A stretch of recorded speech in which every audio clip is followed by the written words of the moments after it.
When Cal was in high school, he spent every day with his best friend. But as you get older,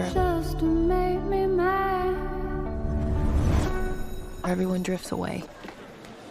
I don't like you. Why? There's something you're not telling me. Rue, are you on drugs? In all fairness, I did say I had no intentions of staying clean. As a beloved character, I feel a responsibility to make good decisions. So I came up with an amazing plan.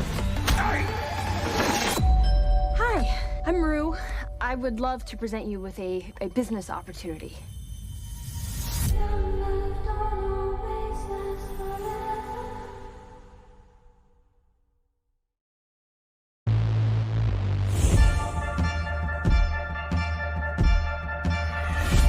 Throughout the second episode, there's a reoccurring idea of desire, the difference between what the characters say they want versus what they actually want. With Nate being beaten unconscious, it just opened up this gateway into his desires and wants and needs. Nate goes into the future and plays his whole life out of she's perfect and she's beautiful and she's got blonde hair and then we'll have children and then we'll get married. And I think that brings him a great deal of comfort because it means he won't end up in the same place that his mum and dad did. But shooting them was really, really weird because I had to be nice. And that was peculiar because it's not often that I'm not doing something dark. Nurse!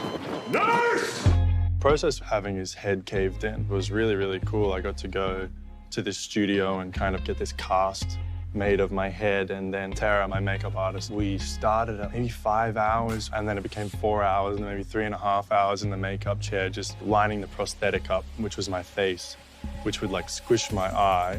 And then I had a contact put in. And then the coolest thing about the prosthetic was the nurse could actually put stitches through it. So they put like real stitches in my head. And I think by the end of it, we've done it so much, I started to get phantom pain. Like I'd see myself in the mirror and think that maybe my head was actually hurting. And action. You know what's actually really crazy is the first time Sam kind of mentioned to me what he was going to do with season 2. I was at a baseball game and he randomly calls me and I answer and I go like behind the stands trying to hear what he's saying. And he goes, "So what do you think's like the craziest thing Cassie would do season 2? Like, oh man, I don't know. And I'm trying to think of what is something Sam would come up with. He goes, "What about Nate? Cassie and Nate?" I lost it. I lost my mind. I was like, that's definitely something crazy. And my first response was, but what about Maddie? I think initially with the Nate and Cassie relationship, I didn't really understand it. I was worried that it was just a high school trope and just, you know, different people sleeping with different people. Then after talking to Sam and working with Sid, to me it became quite an important part and a development in his character, affecting what he thinks that love is and the kind of love that he's looking for. Nate sent me the most beautiful text message this morning. Maddie was with Nate for so long, she's still kind of playing with the idea of, well, could we be back together?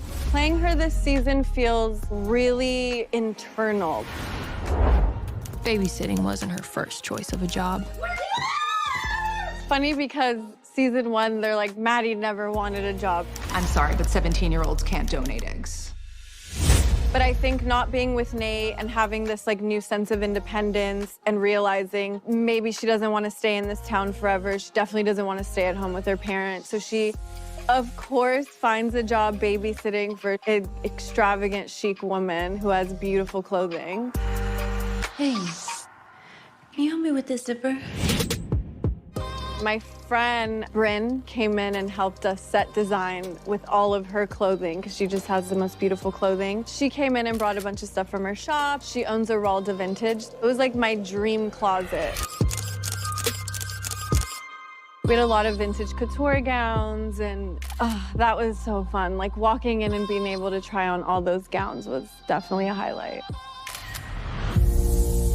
Faye came to live with Fez. Don't touch nothing and don't go in my fucking room, all right? I promise. Want some of my sandwich? Okay. Euphoria was my favorite show. I thought it was an absolute masterpiece. A casting company, they reached out to me on Sam's behalf, and they said the director of Euphoria really wants you to audition. I was a huge fan. I thought everything they did was amazing. And I was like, whoa, that's too good to be true. I had this whole thing prepared, and I was like studying like people that do heroin, like how they talk.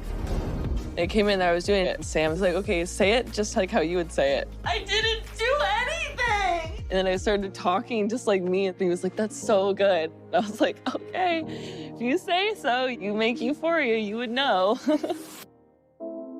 Shooting Kat stuff has always been super fun. I mean, she lives so much in her fantasy, and we get to see it in a visual and immersive way, which has always made her so special to me. She's a very internal, imaginative person, and in episode 2, you kind of really see her struggle. She just started really exploring her romantic and sexual self. With Ethan, she thought of what it could be, and her fantasy will always be stronger than the reality. Their relationship's in kind of a strange spot. Kat isn't into it anymore. It's like when you have like a partner and they're becoming distant and you're kind of like trying to go in even more, and I think you could just kind of feel distance. Ethan? They put this piece on me that like splurted a ton of blood, and it was fun to do that stunt. I just read that being surprised by whatever was happening. Probably for a second not understanding if it was a fantasy or not. Sam's got a brilliant mind for compositing different ideas, like this visual pun with Game of Thrones that you'd think have absolutely nothing to do with one another, yet when they enter his brain, they recombine and get spit out in the most elaborate and strange and exciting, unique ways. Kat, you need to smash all beauty standards. But I can't even get out of bed. You have to love yourself. You need to find your inner fucking warrior. This came from a lot of conversations with me and Sam, where loving yourself is this self-help motto that's like stitched on pillows. And for me, it was very personal because I have this expectation to be this confident person, which I have to say I'm not very confident at all. And there's this false perspective on me that like just because I'm a bigger person in like a world of thinner people that I have to, you know, be really confident. Kat, you just have to love yourself. But that's what I'm trying to tell you. I fucking hate myself. With Kat, she just has this fantasy of, can't you hear me? Like, I don't like myself, and nothing that you say can help that. It became a funny way of addressing the suffocating nature of social media. I always feel like everyone's always giving advice to no one who's asking for it. I think that that feeling of not being heard and not valuing the individual emotional experience is a larger struggle. For me, I think I deal with all of my pain through joking, and that may be good, that may be bad. Who's to say? I'm not a doctor, but I think there is humor in deeply dark things, and it being portrayed that way is relatable to a lot of people.